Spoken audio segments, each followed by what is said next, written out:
Yesterday we read a very interesting poem and a very strange poem. We had a good reading of it, I think, yesterday. Today we are going to have some discussion on it. I think your comments, your feedback, and your opinions about this poem matters a lot to me. I'm very curious to know what do you think about this poem, and we definitely have a place for it, a time for it at the end of the session. And there is another thing. Actually, reading a poem, feeling its emotions, it is more important than a dry analysis. An analysis, a criticism, or looking at the poem from different perspectives, it helps you to understand the poem better. That's why this session is named as an analysis of the rhyme of the ancient mariner. I'll share the screen. The rhyme of the ancient mariner. So analyzing this poem will be a mammoth task, and I'll be doing only some parts of it, but it will be still interesting, I think, because yesterday we had a good reading of it. I assume most of you went back to the poem and read it again, because that will help a lot. Let us look at some dry aspects of the poem first, shall we? These are the basic facts about the poem. We discussed it yesterday itself. The length of the poem is 626 lines, and it was first published in Lyrical Ballads in 1798, and it was the first and the longest one in the collection. And in the next edition, actually, Wordsworth moved it to the last. Till the end, Wordsworth had some reservation against this poem. We don't know why. Maybe because they planned it together, but the Wordsworth could not join it, and Coleridge wrote a beautiful poem. But that's our assumption only. There may be other reasons. And Coleridge, he added some notes, or we can call it glosses, at the 1817 edition. This is the basic information about the text. So the form and language of the text. See, this is a ballad. You may be well aware what a ballad is. It is a song where a story is told, usually a tragic story full of hardships, and the song ends with a moral. And English literature has a very rich tradition of ballads. And Coleridge, by using this form, he employs all its techniques very beautifully. ನಾವು ಕನ್ನಡದಲ್ಲಿ ಕಥನ ಕವನ ಅಥವಾ ಲಾವಣಿ ಅಂತೀವಲ್ವಾ, ಸಾಮಾನ್ಯವಾಗಿ ತುಮಕೂರು, ಚಿತ್ರದುರ್ಗ, ಮೈಸೂರು, ನಂಜನಗೂಡು ಈ ಪ್ರದೇಶದಲ್ಲಿ ಹೆಚ್ಚು ಕಥನ ಕವನ ಮತ್ತೆ ಲಾವಣಿಗಳು. ಒಬ್ಬ ವೀರ ಪುರುಷನ ಕಥೆಯನ್ನು ಅಥವಾ ಯಾವುದಾದ್ರೂ ಒಂದು ಪುರಾಣದ ಕಥೆಯನ್ನು ಹೇಳ್ತಾ ಹೋಗಿ ಕೊನೆಗೆ ಒಂದು ನೀತಿಯನ್ನು ಸೇರಿಸುವಂಥದ್ದು. Ballad is very much similar to it, and English literature has a very rich tradition of it. It is a ballad, and its stanzas are small, mostly 4-lined stanzas. We call them quatrains. But Coleridge is not very rigid about this form. Sometimes he uses more lines according to the mood of the poem. He lined, 6-lined, even 9-lined stanzas, and most of the stanzas are 4-lined. And this poem, it can be called as a finest example of English ballad. Why?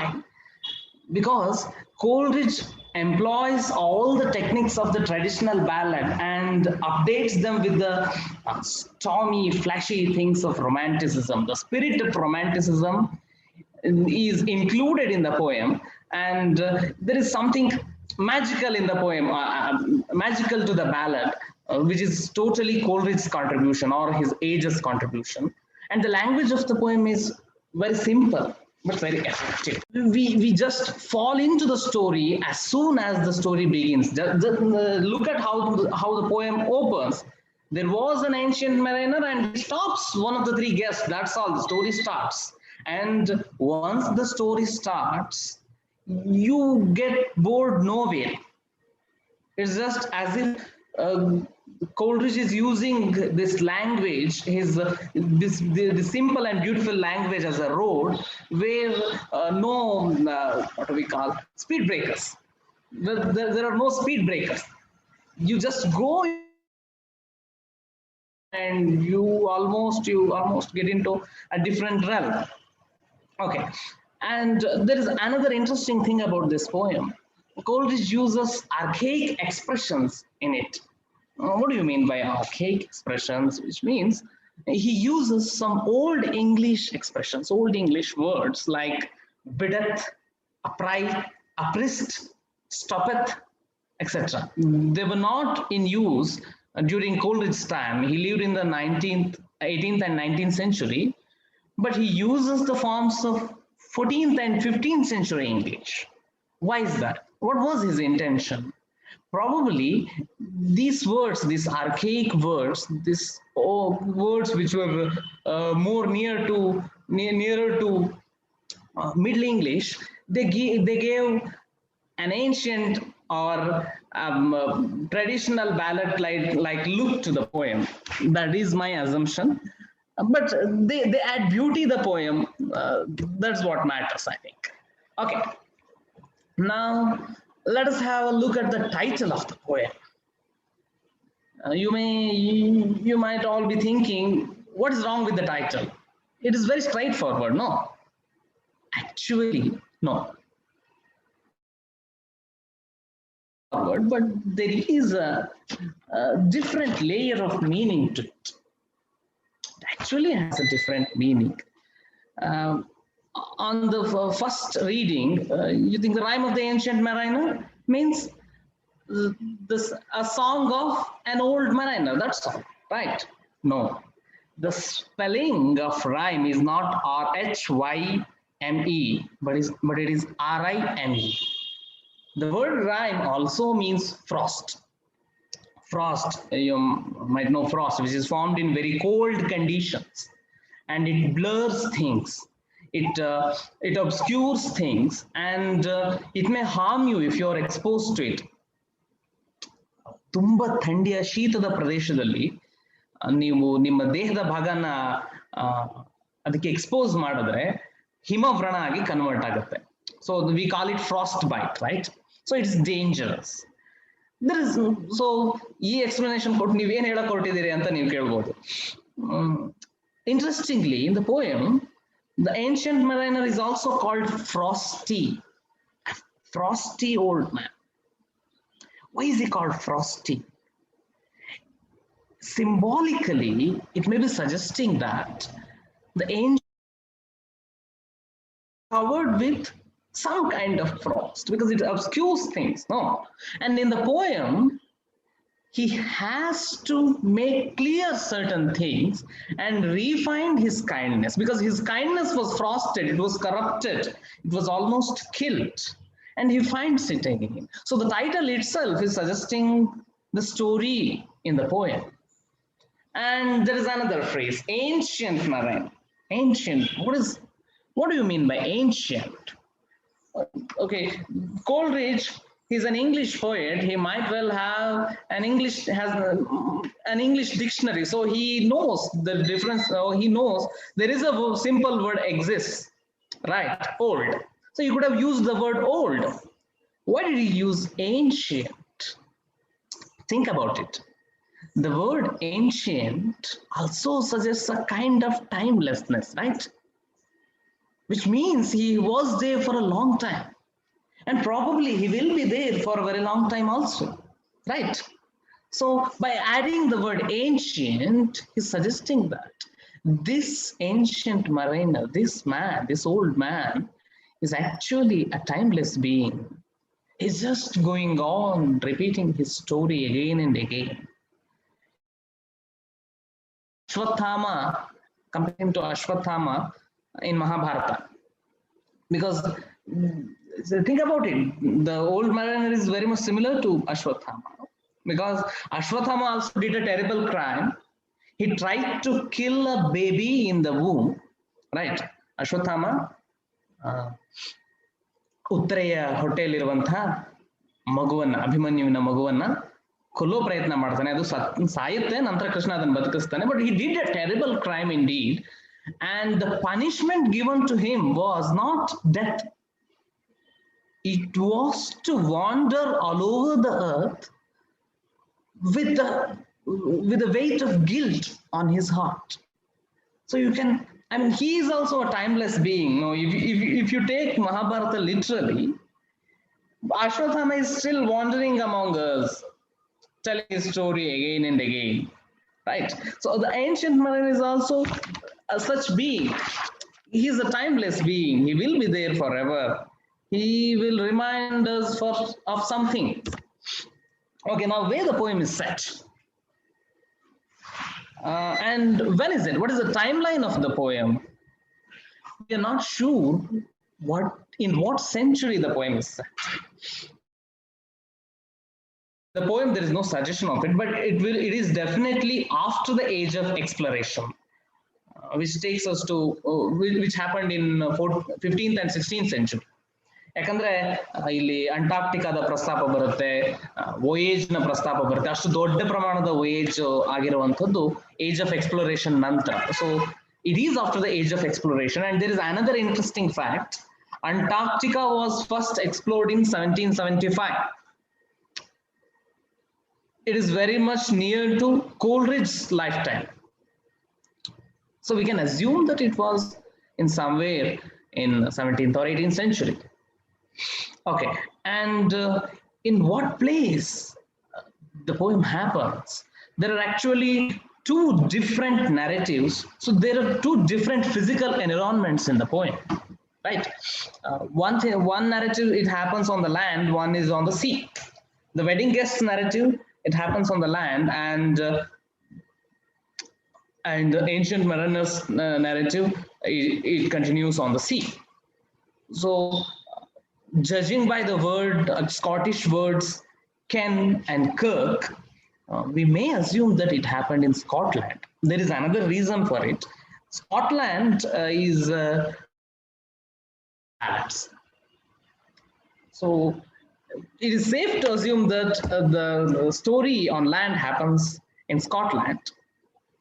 And again, the setting in sea is so wonderful, so spectacular, so awe-inspiring, that there are so many things, so many places we see in the poem, right? The ship leaves the bay first and it goes to the equator, then a storm hits it and it goes to the South Pole.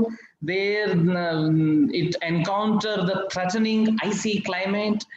Again, it after killing albatross, it gets into a silent, slimy sea. And after the curse lifted, again it goes to somewhere else. Spirits all come. There is a supernatural element there, and there is a fiery dance of spirits there. You may compare them to the aurora we have heard of in the North Pole, in polar regions. You might have heard of aurora. It is the play of light which happens in polar regions, and it is very beautiful to see. Just after the class, Google aurora, and you will see beautiful images of it. And Coleridge combines this phenomena of natural, and there is a dance of spirits there. We don't know what kind of realm is that. And again, it comes back to equator. It is driven to equator again, and it comes back to the bay departed. So that is the physical climate of the poem. Now, who is telling the story here? How many people are telling the story? Actually, there are three speakers. There are three different narratives here. One is the speaker of the poem. Okay. The speaker, he introduces the mariner to us in just 2 lines, and he tells us, okay, my job is done. You just listen to the mariner. That's all. First speaker, he tells us the poem, and this speaker of the poem, he only knows wedding guests' thoughts. You might have observed that. He can't know what the mariner thinks. It is the mariner who tells what I'm thinking. But where the speaker, he knows the wedding guest's thoughts. So there is a possibility that the speaker of the poem is the wedding guest himself. A sadder and wiser version of the wedding guest. If we consider the possibility, you can look at the poem from a different way. See, ಅಂದ್ರೆ ನೀವು ಪದ್ಯನ ಆ wedding ಗೆಸ್ಟೇ ಈ ಪದ್ಯನ ಬಹಳ ದಿನಗಳ ನಂತರ ಹೇಳ್ತಿರಬಹುದು ಅಂತ ಹೇಳಿ consider, you can look at it into a very different light, right? I mean, there are two narratives, right? Wedding guest ನ ಕಥೆ ಒಳಗಡೆಗೆ ಏನ್ಷಿಯಂಟ್ ಮೆರೈನರ್ ನ ಕಥೆ ಬರ್ತಾ ಇದೆ. Again, like the ancient mariner, maybe the wedding guest has repeated this story to many people. This is an interesting interpretation. And there is another voice which is of the ancient mariner. What of him? How is he? This mariner, he is like a traditional ballad singer. ಲಾವಣಿ ಹೇಳ್ಕೊಂಡು ಮನೆ ಮನೆಗೆ ಹೋಗುವಂತ ಅಥವಾ ಊರೂರು ತಿರುಗ್ತಾ ಇರುವಂತ ವ್ಯಕ್ತಿ ತರ ಇದಾನ ಅಲ್ವಾ? He goes from place to place, repeating his story again and again. And interestingly, he has some mysterious power to choose his audience. ಅವನ ಆಡಿಯನ್ಸ್ ಅನ್ನ ಸೆಲೆಕ್ಟ್ ಮಾಡುವಂತ ಒಂದು ಪವರ್ ಇದೆ ಅವನಿಗೆ. He does not tell story to all and he tells his story to the people who he feels in his heart that they must be the listeners. Okay, and there is another speaker who is often ignored.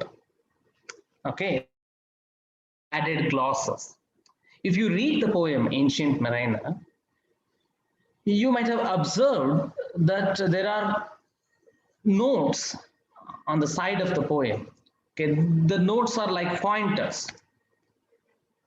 These notes are what we call glosses. They were not published with the original poem.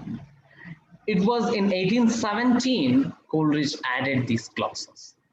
Please correct me if I am wrong, but I think it is in 1817, not in the first publication. And there is another interesting fact here. Coleridge, when he wrote the Rime of the Ancient Mariner, he had never made a sea journey in his life. Ancient Mariner ಬರೆಯುವಂತ ಸಂದರ್ಭದಲ್ಲಿ ಕೋಲ್ರಿಡ್ಜ್ ಸಮುದ್ರ ಪ್ರಯಾಣ ಮಾಡೇ ಇರಲಿಲ್ಲ. All his information was second hand from his reading, from brothers and relatives and townsmen and other sailors. But using all that information, he wrote a spectacular poem, right? It seems so real that we think we are there, and no wonder Coleridge might have witnessed this firsthand. But no, he had not made any sea voyage when he wrote this poem. But after writing it, actually, Coleridge made several sea voyages, sea journeys, and he experienced many hardships there, similar to the Ancient Mariner. ಸುಮಾರು ಪ್ರಯಾಣಗಳಲ್ಲಿ ಆತ ಈ ancient ಮೆರೈನರ್ ಅನುಭವಿಸಿರುವಂತಹ ಕಷ್ಟಗಳನ್ನು ಅನುಭವಿಸಿದ. And later, in a later edition, in 1817 edition, he adds these glosses. It is as if it is an older version of Coleridge, a different transformed poet. He is adding a different voice to the poem, right? So there are three speakers in the poem. Okay, now we come to the tricky part of this poem, symbol and imagery. Believe me, whenever I was in poetry class, whenever the teacher asked us or the professors asked us to say what is the symbol of this poem, what are the symbols in the poem, I used to be very afraid, because if you want to search for, usually they disappear. And so the best way to uh, discover symbolism and imagery is to read the poem again and again. That's what I think. The poem itself is full of symbolism, but actually it is not the intention of the poet that the reader must search for symbols while reading it. Feeling the poem and experiencing what it actually relates is more important. But looking at the symbolism, we will have a better understanding of the poem, I think. Okay, the prominent symbol in the poem is weather. Weather changes according to the twists and turns in this story, in this poem. And weather also symbolizes the forces of nature. Don't you think so? It symbolizes the forces of nature. And sometimes in the poem, it makes the humans feel so puny, so silly, so unimportant things. A very good example is the storm. In the poem, the storm is described as a giant bird. And now the storm blast came, and he was tyrannous and strong. Look at it, tyrannous and strong. And in front of this natural force, men are weak, puny things. He was tyrannous and strong. He stuck with his overtaking wings and chased us south along, with sloping masts and dipping prow, as who pursued with yell and blow, still treads the shadow of his foe, and forward bends his head. The ship drove fast, loud roared the blast, the southward eye we fled. Like a giant bird chasing its tiny prey, the storm chases the ship. And it suggests how small, how little are we before the natural forces. Very good example is the floods in North Karnataka, or the floods we encounter all over India. And floods are a common phenomenon nowadays because of the global warming and the disturbance of balance in the nature. And there are thunderstorms, there are tsunamis, many earthquakes. All these things, human beings are nothing in front of these natural forces. Probably that's what this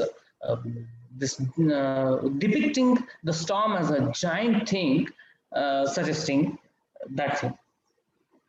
And then we go to this icy realm in the South Pole, where the environment is so threatening.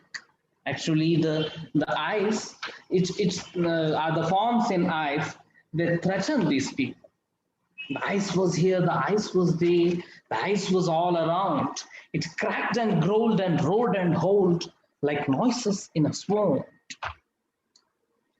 It is as if the surrounding itself telling the human beings that you are not welcome here. You should not come here, like Kuempu said to his critics. "Ninage hogalilla o biyada, idu pakshi kashi." So it is as if the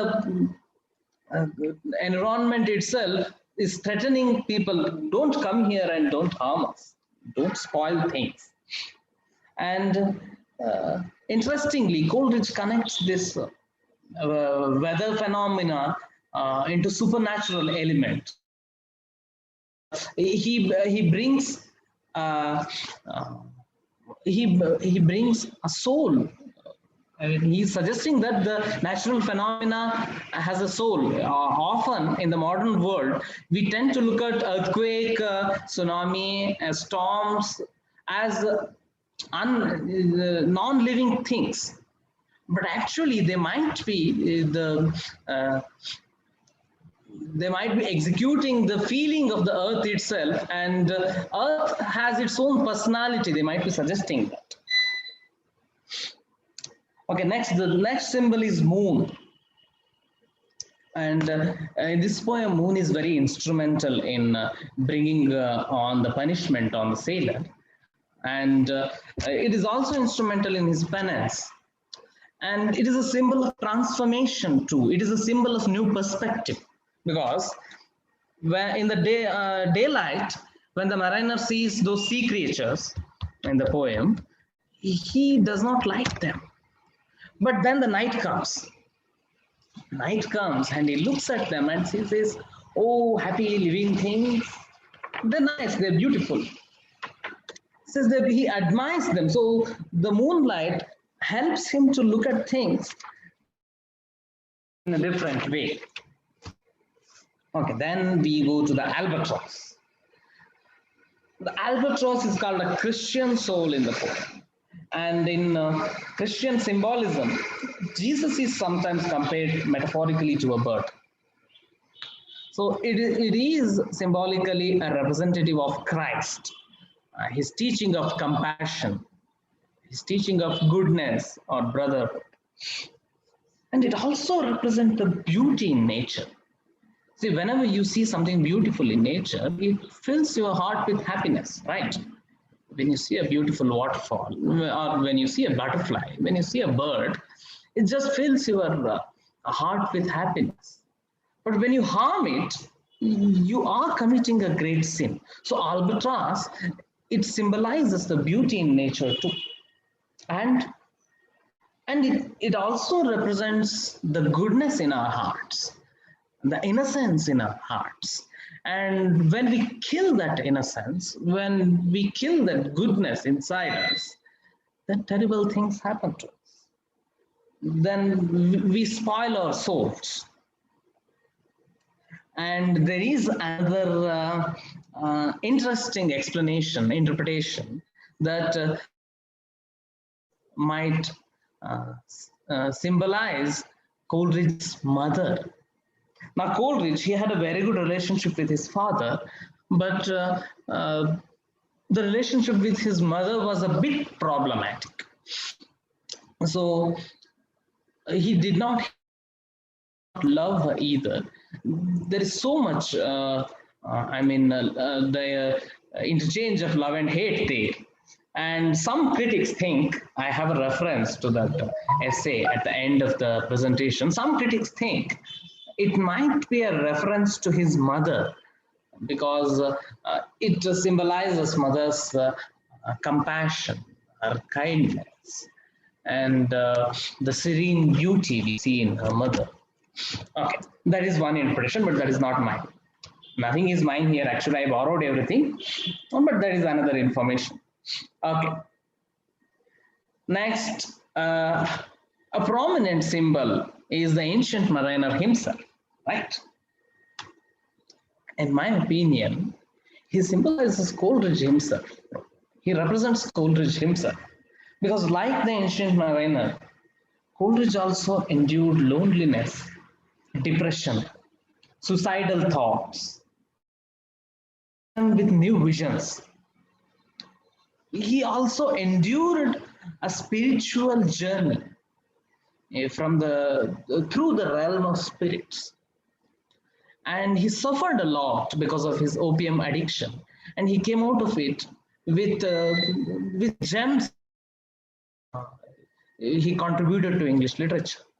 But again, like the ancient mariner, Coleridge never totally came out of his sad state. He actually succumbed to it finally.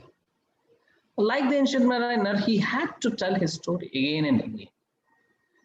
And another major symbol in the poem is the ocean.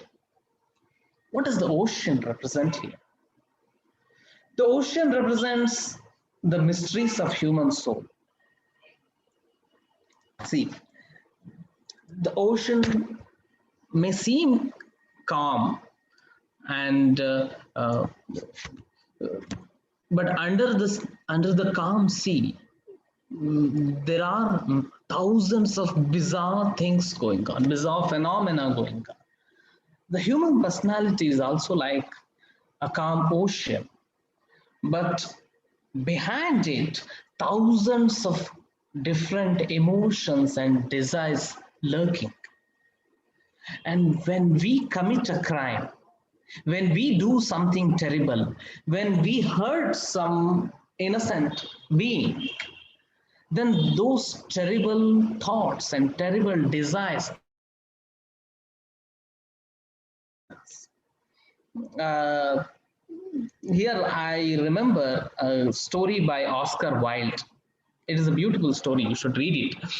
And if you have read it, you will remember it. There, a painter paints a beautiful portrait of a young man, and he fills the painting with the soul of that young man, unknowingly, unintentionally.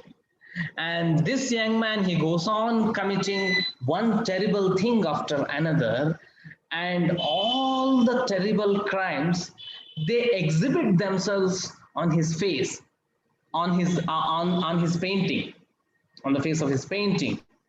So the soul lives in the painting, and the painting turns a terrible demon, turns into a terrible demon. It is horrible to look at it.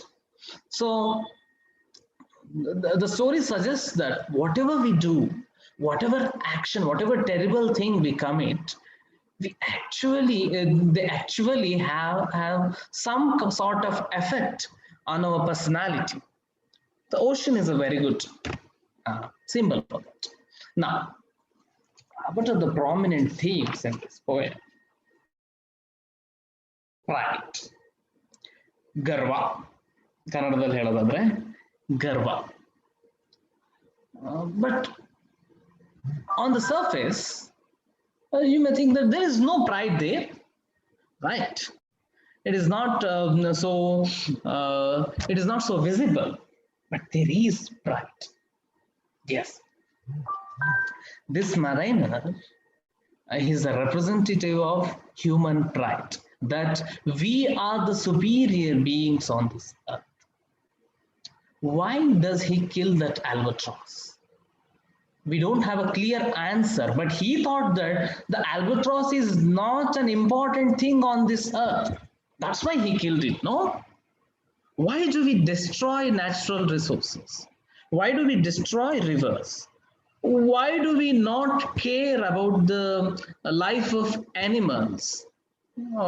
Why do we not care about the life of trees? Because we think that somehow we will survive without them, right?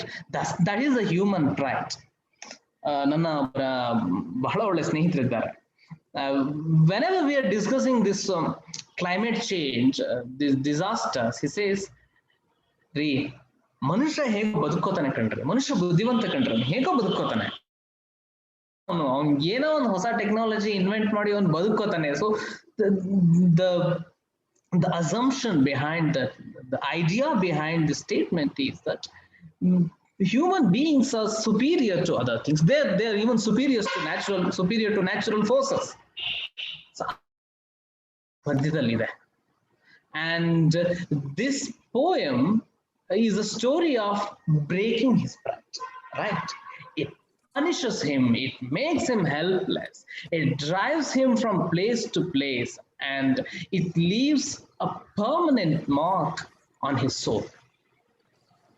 Maybe Coleridge, because he lived in the time of Industrial Revolution, maybe he's suggesting that the human pride that I can survive despite of anything is nothing actually, because he is a part of bigger plan. He is not a superior being.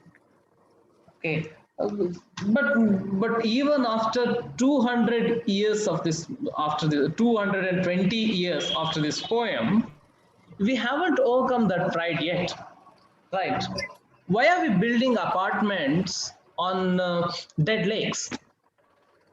We think more important than lakes. That's why, right? We think that human beings are more important than animals. We think that human beings are more important than anything else. That is the basic assumption in our civilization, right? Okay. Another prominent theme in the poem. Sometimes suffering is the only way to change someone. I think you all agree. Some suffering, if you go through some kind of hardship, then you come out of it as a changed person. And suffering is the final outcome of your pride, right?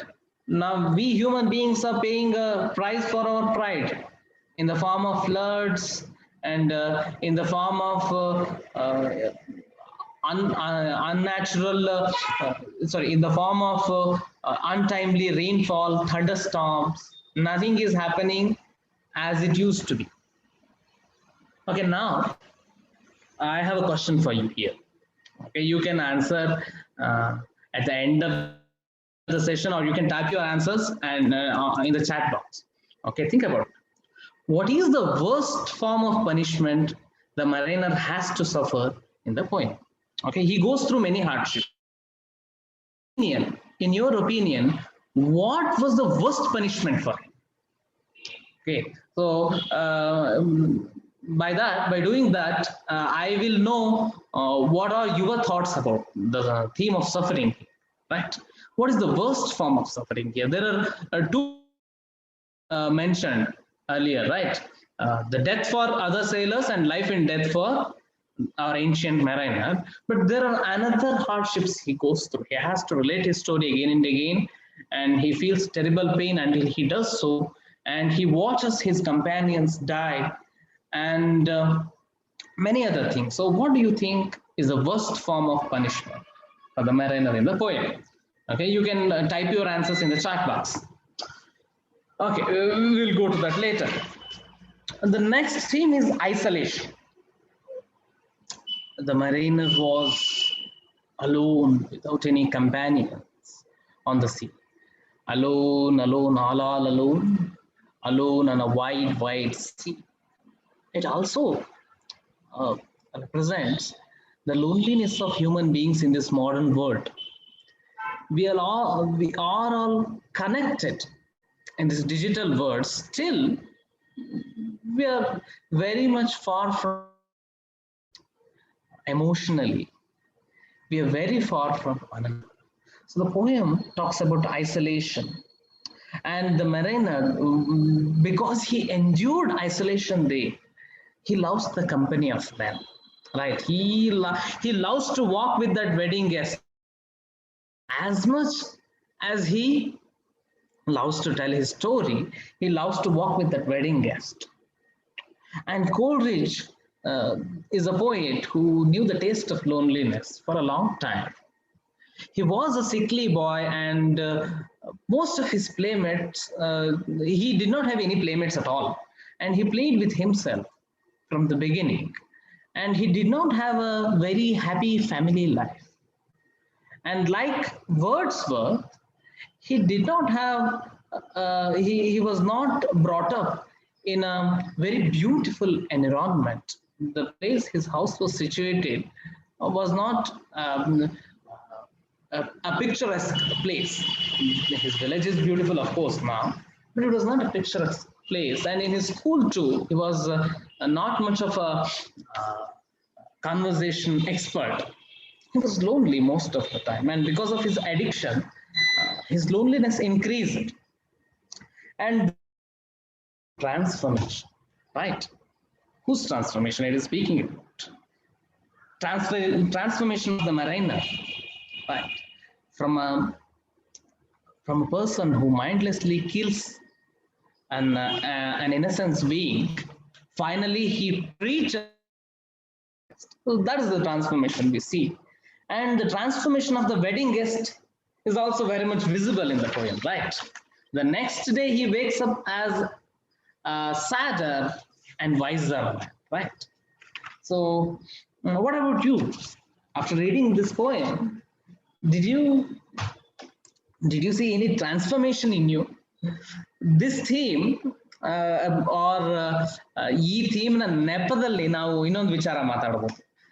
ಸಾಹಿತ್ಯದ ಉದ್ದೇಶ ಏನು ನಿಮ್ಮಲ್ಲಿ ಬದಲಾವಣೆಯನ್ನು ತರೋದಾ, ಅಥವಾ ಒಂದು ಒಳ್ಳೆ ಸಾಹಿತ್ಯಿಕ ಕೃತಿಯನ್ನು, ಒಂದು ಒಳ್ಳೆ ಪದ್ಯವನ್ನು ಅಥವಾ ಒಂದು ಒಳ್ಳೆ ನಾವೆಲ್ ಅನ್ನ ಓದಿದಾಗ ಅದು ನಿಮ್ಮಲ್ಲಿ ಏನಾದ್ರೂ ಬದಲಾವಣೆಯನ್ನ ಉಂಟು ಮಾಡುತ್ತಾ? This is just a question. I mean, the answer need not to be yes. Okay, but in my opinion, a good work of art, whether it is a poem, a novel, a painting, a song, anything, it will bring a transformation in you. Okay, and another thing, guilt. Sometimes we hurt the people we love mindlessly. The ancient mariner did it, right? That bird, it loved the crew of the ship and he killed it, and he lived with that guilt forever, right? We also do that sometimes. Okay, now, is this poem autobiographical? I mean, is this about Coleridge's life? Some critics say yes. This is a recent essay I read, and in it, a critic called Malcolm Guite, Guite, maybe I'm pronouncing his name wrong. He puts forward an interesting theory. He says the poem represents the physical, spiritual, and psychological torments Coleridge would suffer later in his life. I mean, in his opinion, in his book, he says, Coleridge had some kind of strange power to foresee his future. ಅಂದ್ರೆ ಈ ಪದ್ಯ ಕೋಲ್ರಿಡ್ಜ್ ಯಾಕೆ ಬರದ ಅಂತಂದ್ರೆ ಅವನ ಮುಂದಿನ ಬದುಕಿನಲ್ಲಿ ancient ಮೆರೈನರ್ ರೀತಿಯ ಕಷ್ಟಗಳು ಅವನಿಗೆ ಬರುತ್ತೆ ಅನ್ನೋ ಪ್ರೆಮಾನಿಷನ್ ಅವನಿಗಿತ್ತು. That is an interesting observation, and rational minds won't accept it so easily. Anyway, Coleridge was not so rational. He was a romantic. Okay, and the time he spent in the time of his army, and that might have influenced his dark imagery in the poem. And also, many times, Coleridge spoke about his addiction, opium addiction, as an albatross around his neck, which means a terrible burden around his neck, which would drag him down. He often spoke about that. So in that sense, the poem might be autobiographical. Okay. And there is another question for you. ನಿಮ್ಗೆ ಕೋಪ ಬರ್ಬೋದು, ನೀವು ಪ್ರಶ್ನೆ ಕೇಳೋ ಬದಲು ಎಲ್ಲ ಪ್ರಶ್ನೆಗಳನ್ನು ನಾನೇ ಕೇಳ್ತಿದ್ದೀನಿ. My intention is to raise more questions than give more answers. Okay. To cover my stupidity, of course, but it is an interesting thing to do. Is this poem about the creative process? ಈ ಪದ್ಯ ಬಹುಶಃ ಸೃಜನಶೀಲತೆ ಹುಟ್ಟುವಂತ ಬಗೆಯನ್ನು ಹೇಳ್ತಾ ಇರ್ಬೋದಾ, creative process ಬಗ್ಗೆ ಹೇಳ್ತಾ ಇರ್ಬೋದಾ? This many critics, and it is an interesting one too. ನೀವು ಗಮನಿಸಿ, ಬಹಳ ಕ್ಲಾಸಿಕಲ್ ಲಿಟ್ರೇಚರ್ ಅಥವಾ ತುಂಬಾ ಉತ್ತಮ ಸಾಹಿತ್ಯದಲ್ಲಿ ಯಾಕೋ ಒಂದು ದುಃಖ ತರಿಸುವಂತ ಅಂಶ ಇದೆ. ಶೆಲಿ ಅವನ ಸ್ಕೈಲಾರ್ಕ್ ಪದ್ಯದ the greatest songs we sing are often the saddest ones. ಯಾಕೋ ನಾವು ತುಂಬಾ ಸುಂದರವಾಗಿರುವಂತಹ, ತುಂಬಾ ಅದ್ಭುತವಾಗಿರುವಂತಹ ಸಾಹಿತ್ಯ ಕೃತಿ ಯಾಕೋ ಮನಸ್ಸನ್ನ ಉಲ್ಲಾಸಗೊಳಿಸೋ ಬದಲು ಒಂಚೂರು ದುಃಖ ತರಿಸುತ್ತೆ, ಆ ಒಂದು ಮೆಲಾಂಕಲಿ ಫೀಲ್ ಅನ್ನ ಬಿಟ್ಟು ಹೋಗುತ್ತೆ. ಜೊತೆಗೆ ಸಾಮಾನ್ಯವಾಗಿ ಶ್ರೇಷ್ಠ ಕೃತಿ ಅಥವಾ ಸೃಜನಶೀಲತೆಯ ಆರಂಭದಲ್ಲಿ ಯಾವುದೋ ಒಂದು ಟೆರಿಬಲ್ ಥಿಂಗ್ ಆಗಿರಬಹುದಾ ಅನ್ನೋ ಪ್ರಶ್ನೆ ನಿಮಗೆ ಎತ್ತಾ ಇದೆಯಾ? Actually, when I read this poem for the first time, the first thing I remembered was the killing of Krauncha Pakshi in Ramayana. ರಾಮಾಯಣದ ಆರಂಭ ಹೇಗಾಗುತ್ತೆ ಅಂತಂದ್ರೆ, ವಾಲ್ಮೀಕಿ ತಮಸಾ ನದಿ ತೀರಕ್ಕೆ ಸ್ನಾನಕ್ಕೆ ಅಂತ ಬರ್ತಾರೆ, ಎರಡು ಕ್ರೌಂಚ ಪಕ್ಷಿಗಳು ಸರಸ ಆಡ್ತಾ ಇರ್ತವೆ, ಗಂಡು ಮತ್ತೆ ಒಂದು ಹೆಣ್ಣು. ವಾಲ್ಮೀಕಿ ಅದನ್ನ ನೋಡಿ ಖುಷಿ ಪಡ್ತಾ ಇರ್ತಾರೆ. ಪಟ್ ಅಂತ ಒಂದು ಬಾಣ ಬಂದು ಗಂಡು ಪಕ್ಷಿಯನ್ನ ಹೊಡೆದುರುಳಿಸುತ್ತೆ. ಹೆಣ್ಣು ಪಕ್ಷಿ ರೋದನದಿಂದ ಕೂಗುತ್ತೆ. Valmiki gets very angry and he curses that hunt. Nemanishada Pratishtha Shatrumagamashasti Samaha. ಯತ್ಕ್ರೌಂಚ ಮಿಥುನ ಮೇಕಮೋದಿ ಕಾಮಮೋಹಿತಂ ಅಂತಂದ್ರೆ ಈ ಪಕ್ಷಿಯನ್ನ ಕೊಂದಂತಹ ನೀನು ಕೂಡ ಮೋಹವಶನಾದ ಹೋಗ್ಬೇಡ, ನೀನು ಕೂಡ ಬಹಳ ಬಹಳ ಕಾಲ ಬದುಕಬೇಡ. ಅಂದ್ರೆ ಕ್ರೌಂಚ ಪಕ್ಷಿಯನ್ನ ಕೊಂದಿದ್ದಕ್ಕೆ ವಾಲ್ಮೀಕಿ ಅವನಿಗೆ punishment for killing that bird is death. So Ramayana, it begins with a story of violence. But this is a question why we can ponder on it. It is a food for thought. Okay, and can this poem be read as a warning today?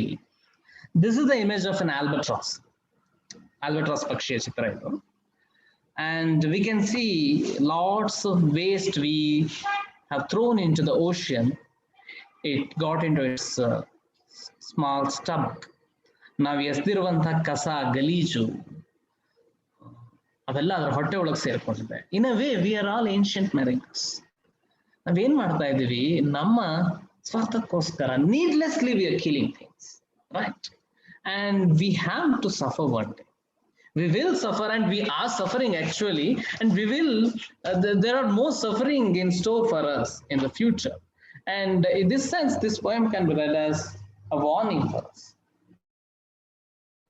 Okay, now a series of questions for you. How do you read the Rime of the Ancient Marine? Is it a sea disaster story? Yeah, a ship goes into the sea and terrible things happen. It is a disaster story. Is it a survival story? People die and one person lives. It is a survival story because the survivor himself is narrating it. Is it a story of suffering? Yes. Is it a religious story? Is it some kind of allegory? ಅಂದ್ರೆ ಈ ಪಾತ್ರಗಳೆಲ್ಲ ಬೇರೆ ಇನ್ನೇನೇನೇನೋ suggest ಮಾಡ್ತಾ ಇದಾವ. Based on your reading and my presentation, you have to answer all this. Okay. Is it a story of an opium addict? Is it a story of hallucination? ಯಾಕಂದ್ರೆ ಈ ಪದ್ಯದಲ್ಲಿ ಬರುವಂತಹ ದೃಶ್ಯಗಳಲ್ಲಿ ಬಹಳಷ್ಟು ರಿಯಲ್ ಆಗಿರುವಂತದ್ದು ಅಂತ ಅನ್ಸೋದಿಲ್ಲ. ಅಂದ್ರೆ they might have been the ancient mariners' imagination, or is this entire story is a hallucination? ಇಡೀ ಕಥೆ ಒಂದು ಭ್ರಮಾತ್ಮಕ ಅಥವಾ ಒಂದು ಕನಸಿನ ರೂಪದ ಕಥೆ ಆಗಿರ್ಬೋದಾ? Or is it a story of artistic creation? ಅದನ್ನ ನಾವೀಗಾಗಲೇ ನೋಡಿ. I'm raising more questions than answers, but it is for you to think. Okay, I think that's the end of my presentation. I did as much as I could, and I hope you enjoyed it. Thank you very much. Okay, what main message of the Rime of the Ancient Marine? Actually, there is a message at the end, right? I mean, you have to love all your fellow beings, not only human beings. You have to love all. That is the message of the poem. But in his later life, Coleridge said that message is a bit of a cliched message, because there's too many things the poem is suggesting. So there are many things, and while discussing the themes, I think some messages. I mean, at the end of the presentation, I said we can look at it as a warning to us, right? By killing by harming the natural balance, we are doing something terrible. We can look at it as a warning. And there is another thing, literary text. If you are looking for messages, then eventually it won't lead you much further. I mean, message is something which comes naturally. Don't go looking for it. Thank you, Shridhar sir. I think nobody is having doubts. Yeah, and I thank Padma Shri Madam and Government First Aid College Chiknaiknahalli for giving me this opportunity. And I thank all the participants who listened to me and who listened to me patiently for these 2 sessions. Thank you very much, everyone.